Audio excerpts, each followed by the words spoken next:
Durante o reinado de Salomão, Israel parecia invencível.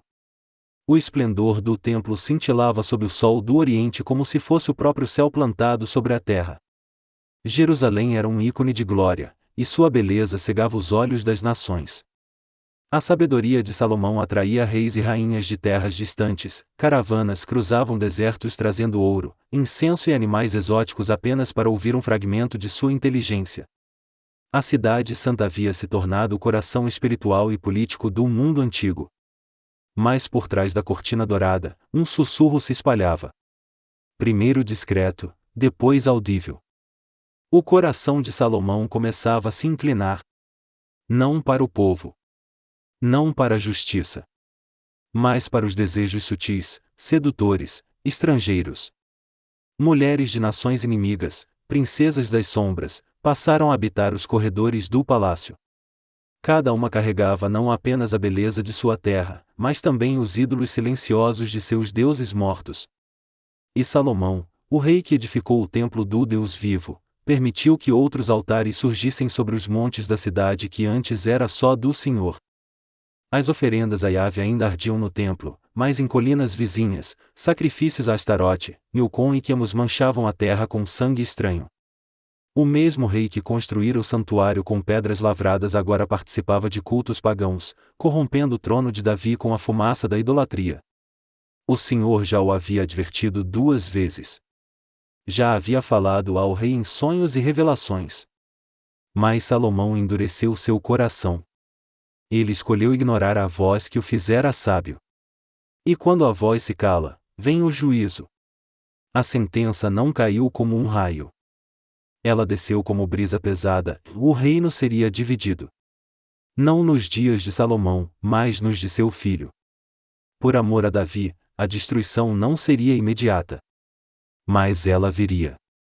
E as rachaduras já estavam lá. Enquanto o rei acumulava luxo e alianças, o povo gemia. Os tributos se tornaram insuportáveis.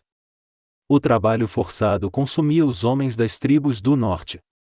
As pedras do palácio eram erguidas com o suor de camponeses esquecidos. A glória de Jerusalém se construía sobre o cansaço de Israel. Entre os servidores do palácio, havia um homem que se destacava. Jeroboão, um jovem da tribo de Efraim. Era eficiente, forte, determinado. Ganhou confiança e autoridade. Salomão o colocou sobre os trabalhos forçados da casa de José e uma posição de poder, mas também de tensão. O povo o conhecia. Respeitava. E Deus também o via. Numa estrada deserta, Jeroboão encontrou o profeta Aías, o silonita. O velho homem o esperava em silêncio. Usava um manto novo. E sem dizer palavra, rasgou sua túnica em 12 pedaços. 10 ele entregou a Jeroboão. Os outros 2 manteve. Então falou, e assim diz o Senhor, tirarei o reino das mãos de Salomão e darei a ti 10 tribos. Apenas uma deixarei para seu filho. Por amor a Davi, e por Jerusalém, a cidade que escolhi. O chamado não vinha do palácio. Vinha do céu. Jeroboão fora escolhido. Mas ainda não era tempo. Salomão soube da profecia e reagiu com fúria. Tentou matar o jovem. E Jeroboão fugiu para o Egito, onde se escondeu como um exilado enquanto o império de seu inimigo morria aos poucos por dentro. Quando Salomão finalmente morreu, o silêncio foi pesado. A glória que um dia encantou reis agora parecia gasta. O palácio continuava de pé, o templo ainda resplandecia, mas o povo estava quebrado. Roboão, seu filho, foi levado a Siquém para ser coroado. Jerusalém era a capital, mas Siquém era o símbolo. Era ali que as tribos do norte, Efraim em especial, esperavam ver seus clamores reconhecidos. O povo não veio em rebelião. Vieram com esperança. Representantes de todo Israel se reuniram diante do novo rei. E Jeroboão, de volta do exílio, agora falava por eles. O pedido era simples e alívio. Alívio de impostos. Alívio do peso. Alívio do jugo que Salomão havia lançado sobre os ombros dos trabalhadores. Teu pai nos oprimiu. Alivia a carga, e te serviremos. Roboão pediu 3 dias. Tempo para pensar. Tempo para ouvir. Mas também tempo para se revelar. Primeiro, ouviu os anciãos. Homens que haviam servido a Salomão, que conheciam o coração do povo e o caminho da estabilidade. Eles disseram: se hoje te mostrares servo do povo, se falares com bondade, eles te servirão para sempre. Era o conselho da sabedoria. Mas ele o rejeitou. Em seguida, chamou os jovens. Amigos da corte. Cresceram com ele no luxo, alheios à dor das ruas. Eles disseram: mostra a força. Diz que teu dedo mindinho é mais grosso que a cintura de teu pai. Diz que se Salomão usou chicotes, tu usarás escorpiões. E essa foi a voz que Roboão escolheu. 3 dias depois, diante das tribos, o novo rei falou como tirano. Sem empatia. Sem escuta. Sem respeito. Meu pai vos castigou com chicotes, eu vos castigarei com escorpiões. Essas palavras selaram a ruína. O povo não ficou em silêncio. As tribos do norte se levantaram e disseram: que parte temos com Davi? Não temos herança no filho de Jessé. As suas tendas, ó Israel. Foi o rompimento. A união sagrada das 12 tribos se despedaçou ali, diante de um rei surdo. Roboão tentou conter a revolta. Enviou Adorão, o chefe dos trabalhos forçados, para negociar. Mas o povo o matou a pedradas. O rei, em pânico, fugiu em sua carruagem. Escapou por pouco. A divisão agora era fato. Irreversível. As tribos do norte proclamaram Jeroboão como rei. O servo se tornava soberano. O exilado agora governava. E assim nasceu o reino do norte, em Israel, 10 tribos sob um novo trono. Um novo altar. Um novo caminho. No sul, Roboão manteve o controle sobre Judá e Benjamim. Jerusalém ainda era a capital. O templo ainda estava lá. Mas o país agora era outro. A nação antes unida sob o nome de Ave agora se dividia em tronos, altares e lealdades. Mas Jeroboão, mesmo ungido, ainda era homem. E o medo que um dia moveu Salomão agora encontrava morada em seu sucessor. Temia que o povo, ao subir a Jerusalém para adorar, se voltasse novamente à casa de Davi. Que a nostalgia da unidade os fizesse retornar ao trono de Judá. E por isso, decidiu agir. Ergueu 2 bezerros de ouro. Um em Betel, ao sul de seu território. Outro em Dan, ao norte. E declarou: Israel, aqui estão teus deuses, que te tiraram da terra do Egito. Não subas mais a Jerusalém. Com essas palavras, instituiu sua própria religião. Paralela. Conveniente. Pagã. Designou sacerdotes que não eram levitas. Estabeleceu festas religiosas em datas próprias. Ergueu santuários em colinas. Usou o nome de Deus, mas traiu seus mandamentos. Israel, recém-nascido, já carregava em seu ventre a semente da ruína. O Senhor enviou um homem de Deus a Betel. Lá, diante do altar que Jeroboão havia construído, o profeta bradou: ó altar, altar! Assim diz o Senhor: da casa de Davi nascerá um filho, Josias. Sobre ti sacrificará os sacerdotes dos altos. E como sinal, o altar se rompeu, as cinzas se espalharam, e o chão tremeu. Jeroboão, furioso, estendeu a mão para prender o profeta. Mas no mesmo instante, seu braço paralisou. Só foi restaurado após súplica e oração.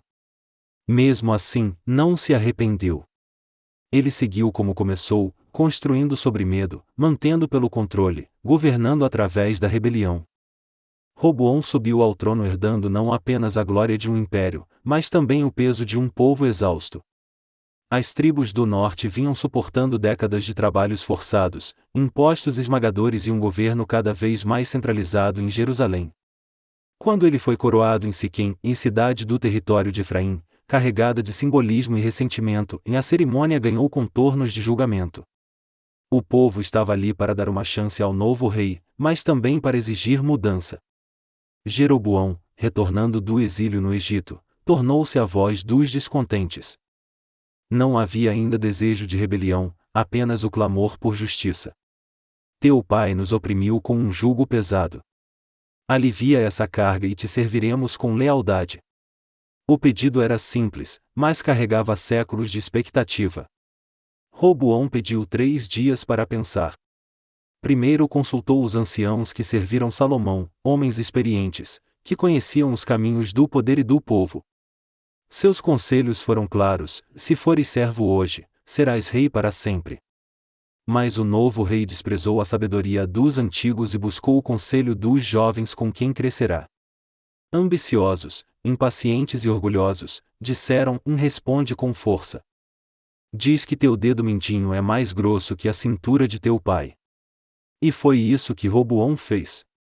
Diante de todo o povo, não demonstrou humildade, nem sensibilidade. Disse com voz firme e coração endurecido: e meu pai castigou com chicotes, eu castigarei com escorpiões. A arrogância de suas palavras estilhaçou o que ainda restava de união. O grito de ruptura ecoou com fúria: que parte temos com Davi? Volta às tuas tendas, ó Israel! Foi o fim. As 10 tribos do norte romperam com a casa de Davi. A divisão tornou-se real, palpável, irreversível. Roboão, ainda atordoado, tentou negociar. Enviou Adonirão, oficial responsável pelos trabalhos forçados, para conversar com os rebeldes. Mas ele foi apedrejado até a morte. Roboão mal conseguiu escapar com vida. Subiu apressadamente em sua carruagem e fugiu para Jerusalém. O que começou como uma cerimônia de coroação terminou em fragmentação nacional. O império que Davi unificara e Salomão embelezara, agora se partia em 2 reinos: o norte, com Jeroboão como rei, e o sul, Judá, sob Roboão. Jeroboão foi proclamado rei em uma assembleia nas mesmas terras que antes haviam sustentado o esplendor do templo. Seu trono, porém, foi erguido sobre o medo. Ele temia que o povo, ao continuar subindo a Jerusalém para adorar no templo, fosse novamente atraído à casa de Davi. A nostalgia, a fé e a lembrança de um tempo unido poderiam reacender a lealdade a Roboão. Movido por insegurança, Jeroboão decidiu agir. Mas suas ações foram moldadas pela desobediência. Mandou fazer 2 bezerros de ouro. Um foi colocado em Betel, no sul de Israel, o outro em Dan, no extremo norte. Apontando para eles, declarou: eis aí, ó Israel, teus deuses que te tiraram da terra do Egito. A idolatria institucionalizou-se. Festas foram criadas para substituir as de Jerusalém. Sacerdotes que não eram da tribo de Levi foram consagrados. Altares foram erguidos nos lugares altos. O nome de Deus ainda era usado, mas o coração da adoração estava corrompido. Jeroboão garantiu o poder, mas o preço foi a verdade. Então veio o confronto. Um homem de Deus, enviado de Judá, apareceu em Betel. Jeroboão estava diante do altar, queimando incenso. Sem medo, o profeta proclamou: ó altar, altar, assim diz o Senhor, da casa de Davi nascerá um filho chamado Josias, e sobre ti sacrificará os sacerdotes dos altos. Era uma profecia que atravessaria gerações, mas que denunciava o presente. Como sinal de autenticidade, o altar se rompeu e as cinzas se espalharam. Jeroboão, furioso, estendeu a mão ordenando a prisão do profeta. Mas seu braço ficou paralisado no ar, rígido como pedra. Só voltou ao normal após o homem de Deus orar por ele. Ainda assim, o rei não se arrependeu. Continuou em sua rebelião. E com ele, todo o povo do norte. Em Judá, Roboão tentava manter o trono. Conservava o templo e a linhagem de Davi, mas também cedeu ao pecado. Altares pagãos surgiram nos montes. Postes sagrados foram erguidos. Prostituição cultual, idolatria e práticas dos povos vizinhos infiltraram-se nas cidades. O povo não precisava mais atravessar fronteiras para se afastar de Deus. A apostasia estava à porta. A tensão entre os dois reinos crescia. Roboão, inconformado com a perda das tribos do norte, mobilizou um exército de 180.000 guerreiros. Pretendia forçar a reunificação com sangue. Mas a palavra do Senhor veio ao profeta Semaías: não subam para guerrear contra seus irmãos. Esta divisão veio de mim. Surpreendentemente, Roboão obedeceu. O ataque foi cancelado. A guerra civil foi evitada, por enquanto. Mas a paz era frágil. As estradas entre os reinos foram bloqueadas. O comércio sofreu. Laços familiares foram rompidos. A nação de Deus agora estava dividida não apenas por fronteiras, mas por doutrina, liturgia e lealdade. E as rachaduras aumentavam. Jeroboão consolidava seu novo poder, mas o fazia contra os princípios que outrora uniam o povo ao seu Deus. Fortificou cidades como Siquém e Peniel, afastando sua corte de Jerusalém. Criou um sistema religioso paralelo. Mas essa nova estrutura causou um efeito colateral: o êxodo dos levitas. Sacerdotes fiéis, comprometidos com o templo e a lei do Senhor, recusaram-se a oficiar nos altares de Jeroboão. Muitos deixaram suas casas, seus campos e seus costumes, mudando-se para Judá. Era uma migração silenciosa, mas profunda. Homens e mulheres comprometidos com a adoração verdadeira atravessavam o território hostil em busca de fidelidade. Levaram consigo não apenas rolos da lei, mas também memórias, temor e zelo. Em Jerusalém, Roboão, no início, recebeu esse remanescente com honra. Fortificou as muralhas da cidade. Construiu cidades de defesa. Reorganizou o exército. Durante alguns anos, Judá parecia firme. Mas o tempo desgasta até a fé dos vigilantes. A devoção esfriou. A idolatria encontrou espaço. As colinas de Judá, antes marcadas por trombetas de adoração, agora abrigavam santuários pagãos. A guerra entre os reinos não era apenas com espadas e lanças. Era uma batalha espiritual, travada nos altares, nas decisões dos reis, nas escolhas do povo. O orgulho de Jeroboão e a fraqueza de Roboão pavimentavam o caminho para a destruição.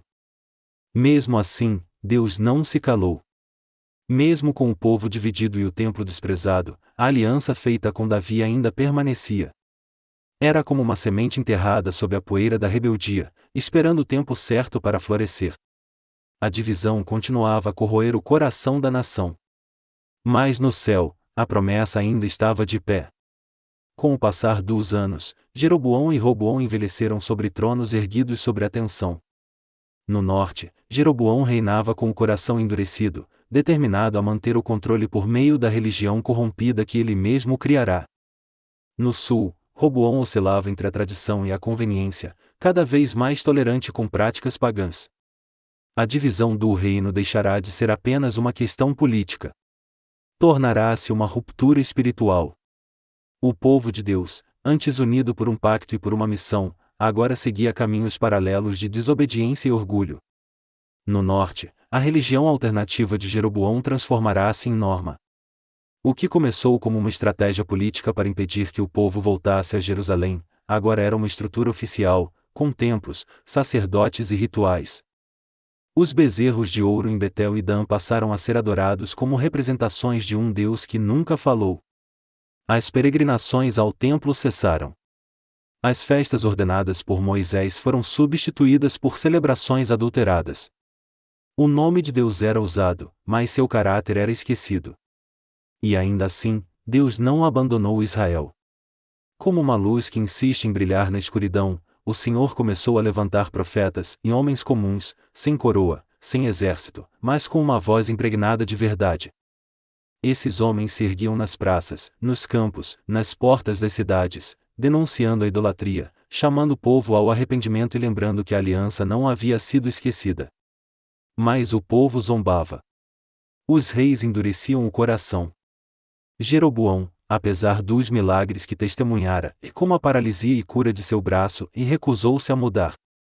Seu coração estava enraizado no medo. E o medo fez cego. Deus então falou por meio do profeta Aías: o mesmo que o ungira anos antes. A mensagem era terrível: por causa de teus pecados, tua casa será eliminada.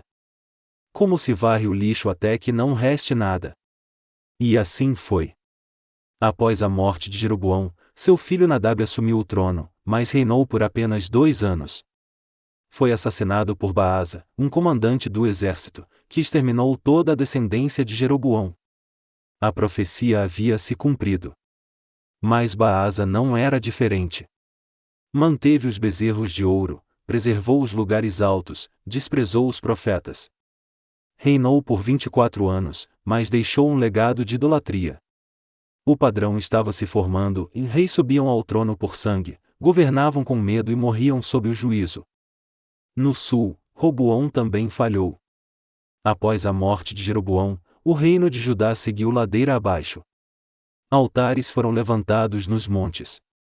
Postes sagrados tomaram conta do território. A prostituição cultual espalhou-se pelos campos. O povo de Judá, mesmo com o templo em Jerusalém, vivia como se Deus estivesse distante. A fé havia se tornado rotina. O pecado, cultura.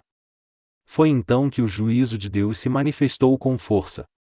No 5º ano do reinado de Roboão, o Egito voltou com sede de vingança. O faraó Sisaque invadiu Judá com um exército esmagador. As cidades fortificadas caíram uma a uma. Jerusalém estava cercada. A destruição parecia certa. Foi nesse momento de desespero que Roboão se prostrou. Ele e seus líderes se humilharam. E então o profeta Semaías trouxe a palavra do Senhor: porque vocês se humilharam, não os destruirei por completo. Mas serão entregues como servos, para que saibam a diferença entre me servir e servir a reis estrangeiros. Sisaque entrou em Jerusalém. Saqueou o templo. Levou os tesouros do palácio. Os escudos de ouro de Salomão foram arrancados e levados ao Egito. Em seu lugar, Roboão mandou fazer escudos de bronze, em símbolo perfeito de um reino que perderá seu brilho. Enquanto isso, no norte, o ciclo continuava.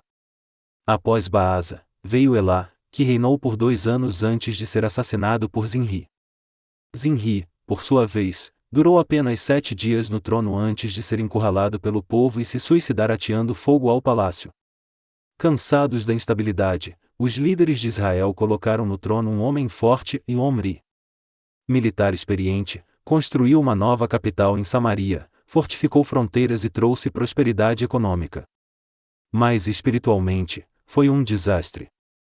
Manteve os pecados de Jeroboão. Fortaleceu os bezerros de ouro. Estabeleceu uma religião nacional falsa. Seu filho, Acabe, foi ainda pior. Acabe casou-se com Jezabel, princesa de Tiro, sacerdotisa de Baal.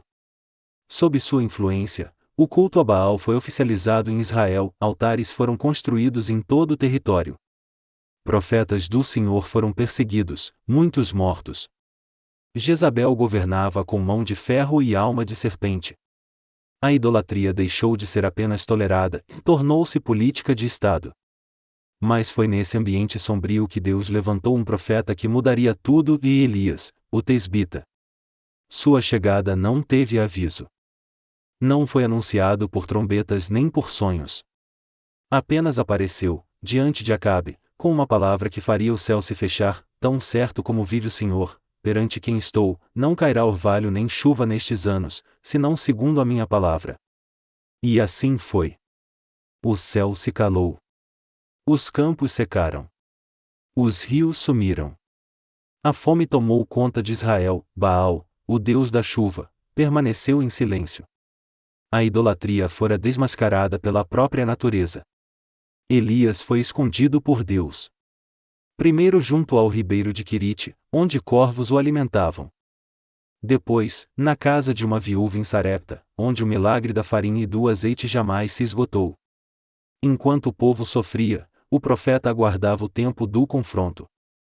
3 anos e meio depois, Elias reapareceu com um desafio. Acabe reuniu todo o povo no Monte Carmelo, junto com os 450 profetas de Baal. Era hora de decidir. Elias ergueu a voz: até quando vocês vão oscilar entre dois pensamentos? Se o Senhor é Deus, sigam-no. Se é Baal, sigam-no. O desafio era simples: o Deus que respondesse com fogo seria o verdadeiro. Os profetas de Baal começaram. Dançaram. Gritaram. Cortaram-se com facas. Mas nenhuma voz respondeu. Nenhum fogo caiu. Então Elias se aproximou. Reconstruiu o altar do Senhor com 12 pedras. Mandou encharcar o sacrifício com água 3 vezes. Depois levantou os olhos e orou: Senhor, responde-me, para que este povo saiba que tu és Deus. O fogo caiu. Consumiu o sacrifício, a lenha, as pedras, a água e até o pó ao redor. O povo caiu com o rosto em terra. Clamou em uníssono: O Senhor é Deus! O Senhor é Deus! Os profetas de Baal foram mortos. A verdade foi restaurada. E a chuva voltou. Mas Jezabel, ao saber do que havia acontecido, jurou matar Elias. O profeta, que enfrentará reis, agora fugia de uma mulher. Foi para o deserto, deitou-se debaixo de uma árvore e pediu a morte. Deus, porém, não havia terminado com ele. Um anjo o alimentou. Elias caminhou 40 dias até o monte Horebe, onde se escondeu em uma caverna. E ali, Deus se manifestou. Não no vento, nem no terremoto, nem no fogo. Mas em um sussurro suave. No silêncio, Deus falou: e ainda tenho 7.000 em Israel que não se curvaram a Baal. Mesmo em meio à corrupção, havia um remanescente.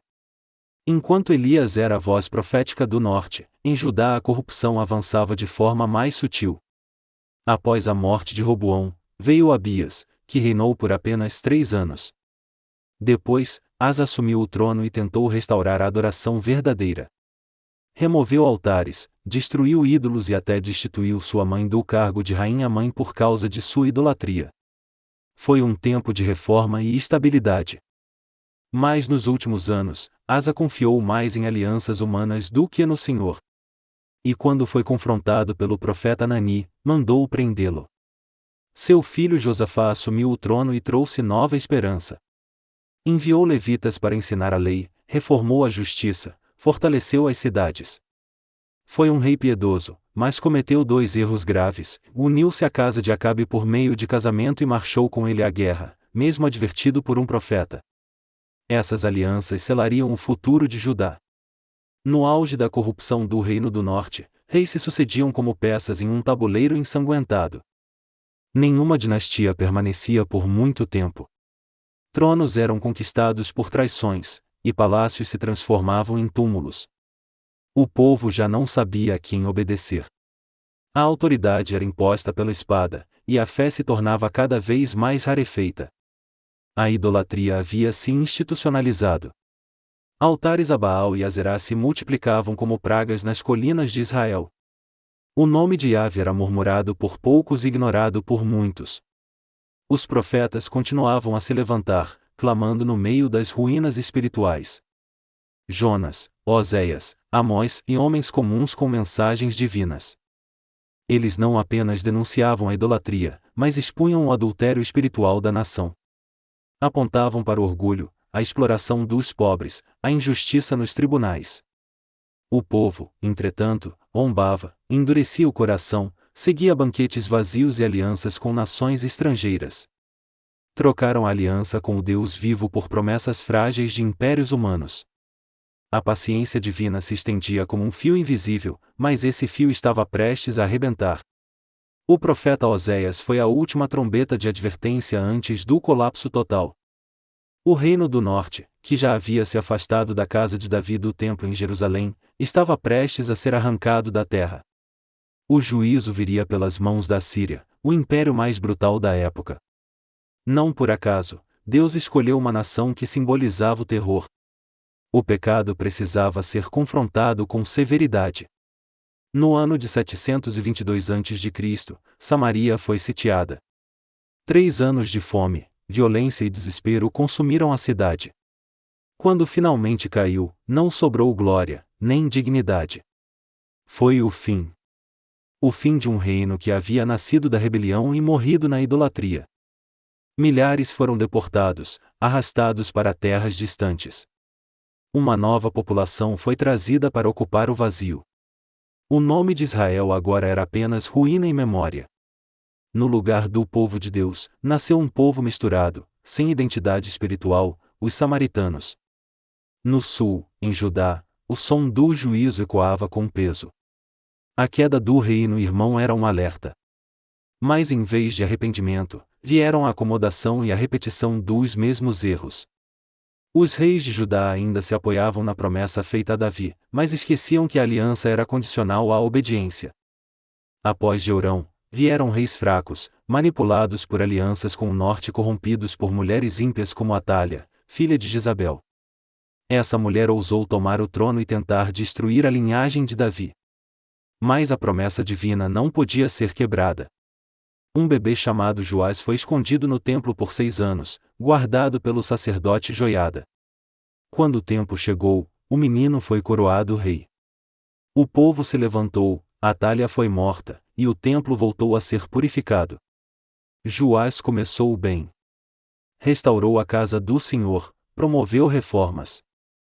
Mas, após a morte de Joiada, desviou-se.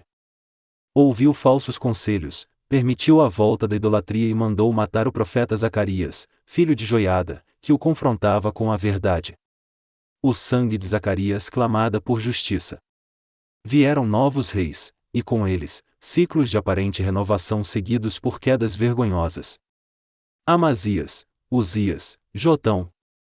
Cada um tentou equilibrar fidelidade com conveniência, adoração com política, fé com orgulho. A estrutura do templo permanecia, mas o coração da nação oscilava. Havia um verniz de religiosidade, mas faltava arrependimento. Então veio Acais, um dos piores reis de Judá. Em vez de resistir à influência pagã, ele se entregou a ela por completo. Ergueu altares em cada esquina, queimou incenso a deuses estrangeiros, e num ato de horror, sacrificou seus próprios filhos no fogo. As ruas de Jerusalém, que já haviam ecoado cânticos de louvor, agora sussurravam orações às divindades de pedra. A terra clamava por justiça. Mas no meio da decadência, Deus ainda falava. E falou com voz firme por meio de um homem chamado Isaías. Isaías não era apenas um profeta. Era a consciência viva de Judá. Um homem que viu o Senhor sentado num alto e sublime trono, e cuja boca foi tocada com brasas vivas. Ele foi chamado a pregar a um povo de ouvidos tapados e olhos vendados. Sua missão era anunciar juízo e também esperança. Isaías denunciava os ricos opressores, os sacerdotes corrompidos, os juízes injustos. Mas também falava de um menino que nasceria. Um filho que seria chamado Maravilhoso Conselheiro, Deus Forte, Pai da Eternidade, Príncipe da Paz. Isaías via além do caos. Ele via a cruz, via um servo sofredor que seria moído pelas nossas iniquidades. E mesmo quando tudo apontava para o exílio, Isaías declarava: um remanescente voltará. Após Acais, veio Ezequias. Finalmente, um rei que rompeu com os erros do passado. Derrubou altares pagãos, destruiu ídolos, restaurou o templo, e levou o povo a celebrar a Páscoa como não se fazia há séculos. Ezequias foi fiel, mesmo diante de ameaças externas. Quando Senaqueribe, rei da Assíria, marchou contra Judá, um bando de Deus, Ezequias orou. O Senhor respondeu com juízo. Naquela noite, o anjo do Senhor passou pelo acampamento assírio e matou 185.000 soldados. Judá foi poupada. Mas, mesmo esse rei exemplar não era perfeito. No fim da vida, mostrou todos os tesouros do palácio a mensageiros babilônicos, e a profecia veio: tudo será levado para o exílio. Depois de Ezequias, veio Manassés, o pior entre todos. Seu reinado foi um mergulho profundo na escuridão. Ele restaurou todos os ídolos, colocou imagens pagãs dentro do templo, consultava necromantes e encheu Jerusalém de sangue inocente.